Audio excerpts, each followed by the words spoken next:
this presentation of the Skaftafell Glacier hike. Skaftafell Glacier is part of Vatnajökull glacier ice cap, which is the biggest ice mass of Iceland. It is located in the southeast of Iceland. It's a very large mass, and you get multiple tongues of glaciers coming down, and you can see the Skaftafell is in the middle of other two big glaciers here. It's a wonderful experience, and this presentation is to provide a vicarious experience for yourself when you watch it. So the access to the glacier is through the Vatnajökull Skaftafell National Park, which is located about 400 kilometers from Reykjavik. It will take about 4 to 5 hours to drive over there to reach there. The glacier from a distance. The glacier ice mass is coming towards to the plain flatland before it becomes a river. There's a close-up of the glacier. Here we have a small group of 20 in number got into the bus, and then we headed towards the glacier. You can see some distant views of the glacier here before we disembarked from the bus.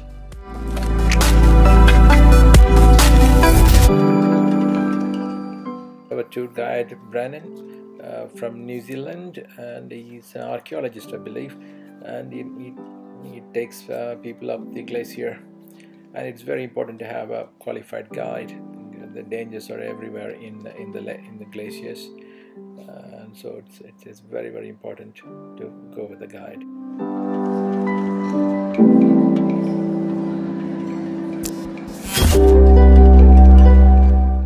Some more views of the glaciers we can see from a distance, and that's our group heading towards the glacier point, and more views of the glaciers as we get closer towards the glacier.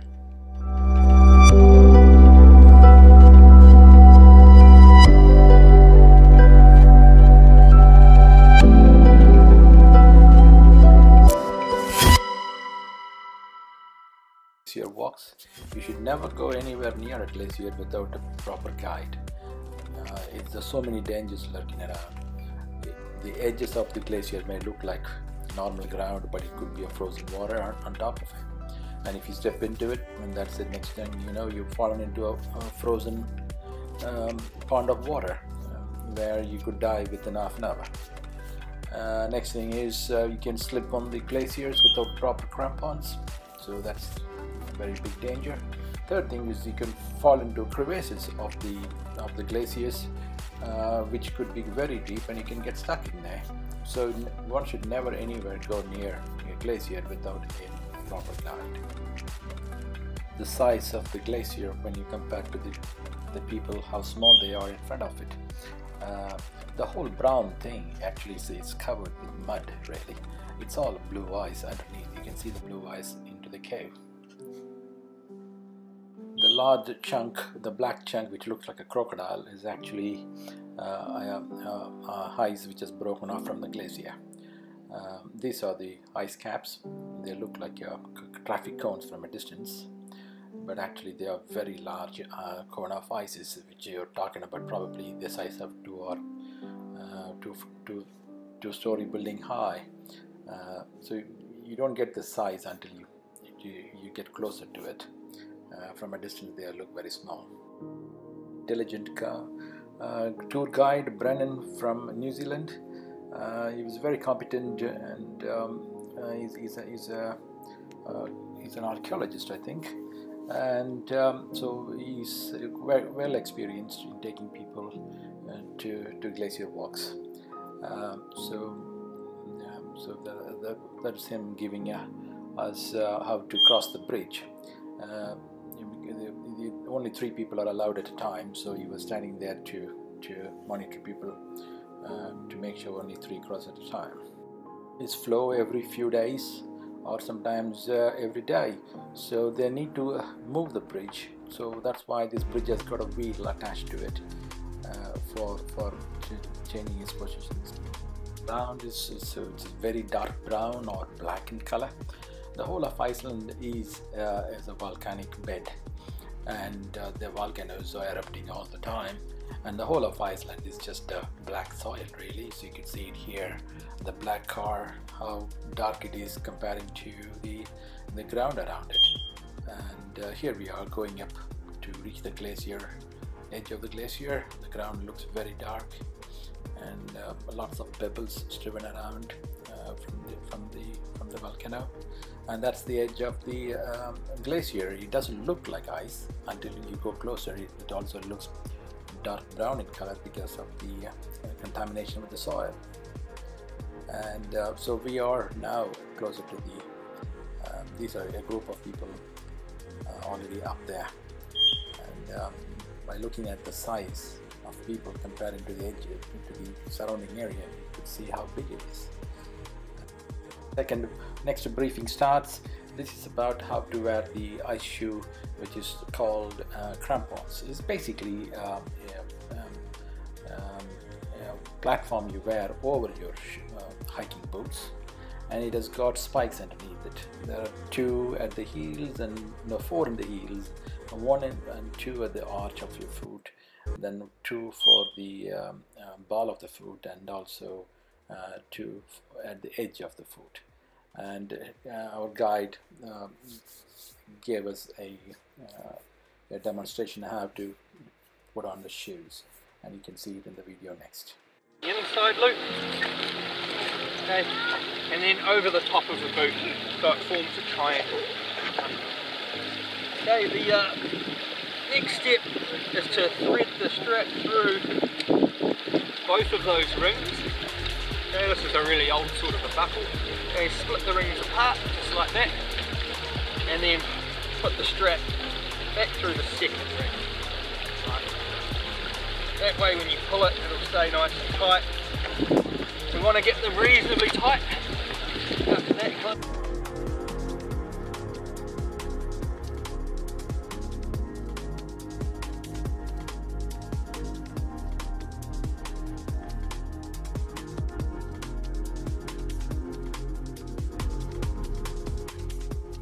You can see how small people are comparing to the landscape behind, and then that gives you an idea of the size. And these 2 are the 2 guides who are having a banter, and our 2 guide is going to check the track out. He's going on his own now, and you can see the crampons. That's my own crampon, and so it's a spike basically, with the 2 spikes at the heel and 2 in the arch. Then I think about 2 in the ball of the foot, and also 1 for the toes. So basically you walk as normally as possible, and kind of stamp your feet a little bit down so that the crampon will go into the ice. Without that, it's not possible to climb the ice at all. It's so slippery. So we are learning to learn the art of glacier walking, which is basically you have to keep your legs apart, because when you keep them together, the crampons, the toe sharp bits will get tangled down. So you need to walk with the legs apart, as if you've got probably syphilis or something. And then you're safe. Then walk as normally as possible. You don't really have to do anything special. It only takes about literally 5 minutes to get used to it. Collects in between the cracks between the two glaciers which are moving apart, and it's very pure water, and it's drinkable, and it looks quite blue, and it's lovely to look at. And also looking down in the glacier to see the glacier waters, which becomes a river. That's a glacier river, and you can see these black spots. They are actually the glacier break-off ices, which are really very, very big, and they're floating around. And then we are beginning to walk forward.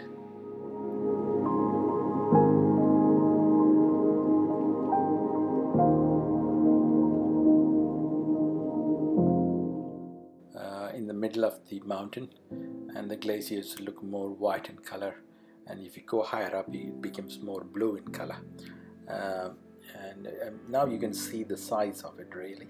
You can begin to see the cones, or how tall they are, and so we are actually planning to go to one of those top cones at this stage. And lots of little water flows everywhere in the glacier. You have to be careful over them because they form a weak point, and you walk into it, so sometimes it might crack underneath, and suddenly then you're falling into a big crevasse. So it's dangerous to walk on them, so you have to keep away from them. Our guide has gone up to check for a better route, and every day the glacier is slightly different, so you need to find a safer route on every trip. There's no set trip available on glacier walks. Here is Priscilla and her mother and her brother from Singapore. So Priscilla was a very friendly lady who was in the group, and there she is, gleefully enjoying the trip. It's a safe route, and it's coming back to take us all up again. And so you could see the glaciers, the cracks in the glaciers and the crevasses.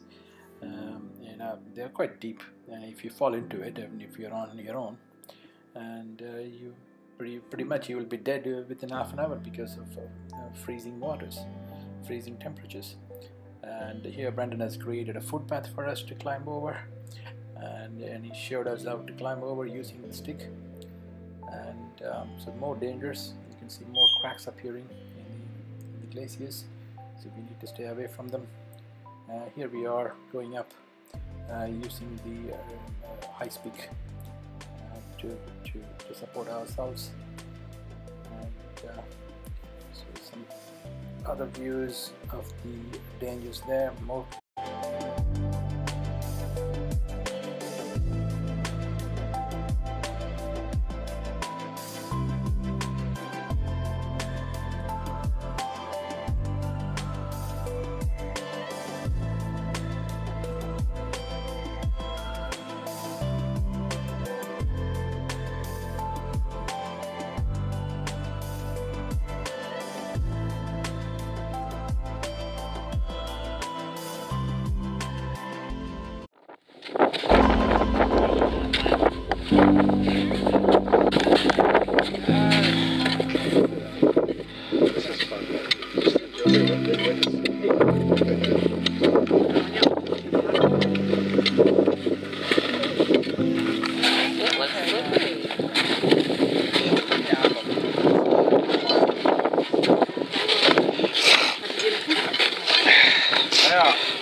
these shallow circular spots are created by sunlight, and it kind of tends to melt it in the middle, and it creates like a bowl, and you see lots of them wherever it was facing the sunlight.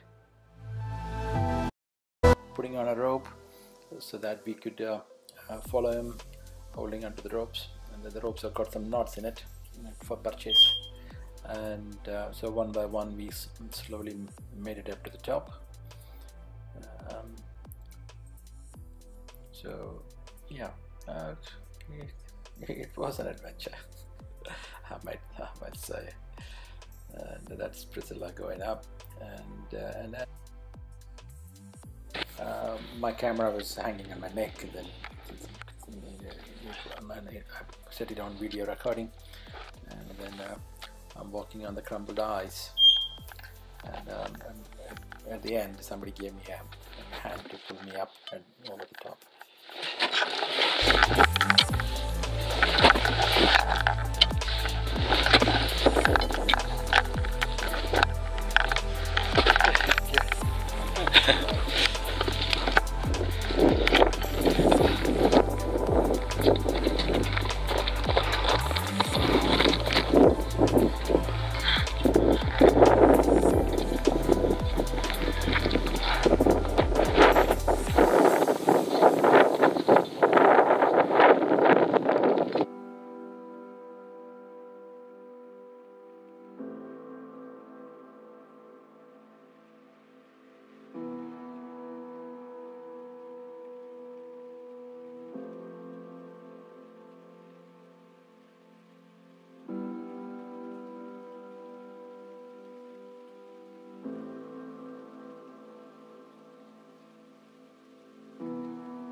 Here we found some crevasses filled with glacier water, so we managed to get something in our bottle to taste it.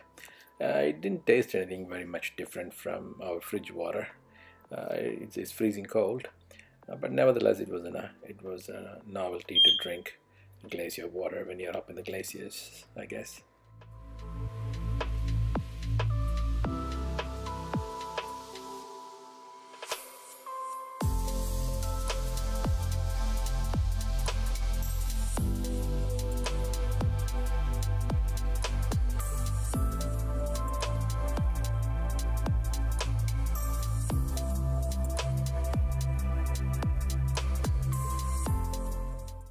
That's it. We have reached the maximum point we could climb.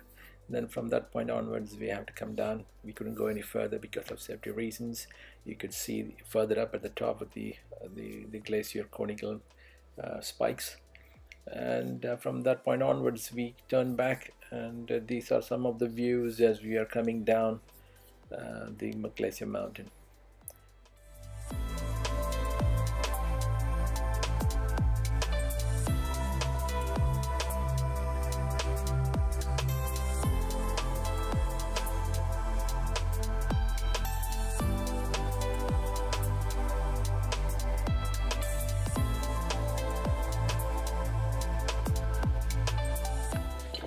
These are my own crampons. It kind of looks like a devil's shoe when you look from above with the two spikes, you know, in front of the shoes.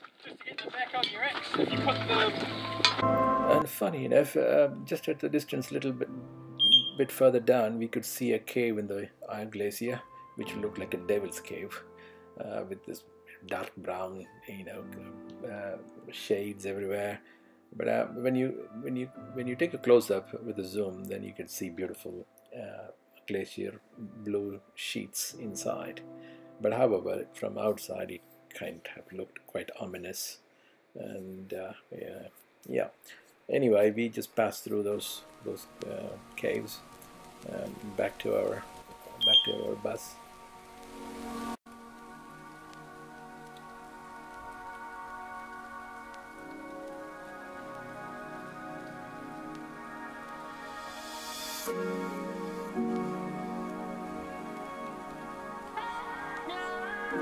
Vehicle especially made for this kind of terrains, so they are the platform is higher up over the large wheels, and this can take you right up to the edge of the glaciers, whereas the bus cannot. So we came by this bus, something similar to this, but not exactly that. And this is another vehicle which can go up to the edge of the glacier. And we kind of walked about a mile from this spot onwards to get to our bus. And we walked through areas of vegetations. These are interesting little shrubs everywhere. You don't see any trees in Iceland anywhere. They are trying to plant trees now, but mostly no tree grows up there, and it's all just mosses like these, or little shrubs, and they look beautiful when you walk through them. And these are some shots on my right. So that's beautiful pinkish flowers, little shrubs again, different types of shrubs. So now we are back in the bus. So, and that's the cap from Greenland, my trip before this point. And this glacier is called Vatna Jokulsharan, I think it's called something like that. There's a young mother and a little boy. There's things all around me. It started raining, the weather became so nasty, and Iceland is very famous for very strong, blustery and wild winds, and you can see how strong it is. All the trees, little trees are swaying so badly. And yeah, so this is, I'm in a petrol garage. I didn't want to get out of the car to put petrol, so I waited for some more time for the weather to get better. And you can see the wind, how strong it is, and then it makes the rain fall horizontally because they're blown sideways. You can see that there. They're all blowing sideways, and it's freezing cold. And it is summer, but still it's freezing cold in this kind of a weather when the weather changes like this. In Iceland, weather can change so quickly. You have to be very prepared for that. You can get all 4 seasons in one single day, so you need to have clothes, warm clothes ready all the time. So this is a guy who happened to see him in the beach earlier on where I was, and so now again I caught him, and his cycle was so dirty in the beach when I took some photos earlier on, and so when I saw him again I took more photos because the weather, the rain was washing it away. It was funny to watch. I reached a small town called Vik on the way. So this is a typical Icelandic church. It's basically a small house converted into a church with a pointy spire at the top, and with a cross at the top of the spire. And you see this kind of little small churches everywhere in Iceland. It's peculiar to Iceland, this kind of little churches. So quite a novelty and adventurous day. I thoroughly enjoyed it, and so now I'm back on my way back to Reykjavik, which got another 2 hours drive to go. This brings an end to this presentation for the purpose of your Vicarious experience. I hope you enjoyed it. Iceland is a beautiful country. If you get a chance, please visit Iceland, and if you could do this trip, you will really enjoy it. Thank you for watching.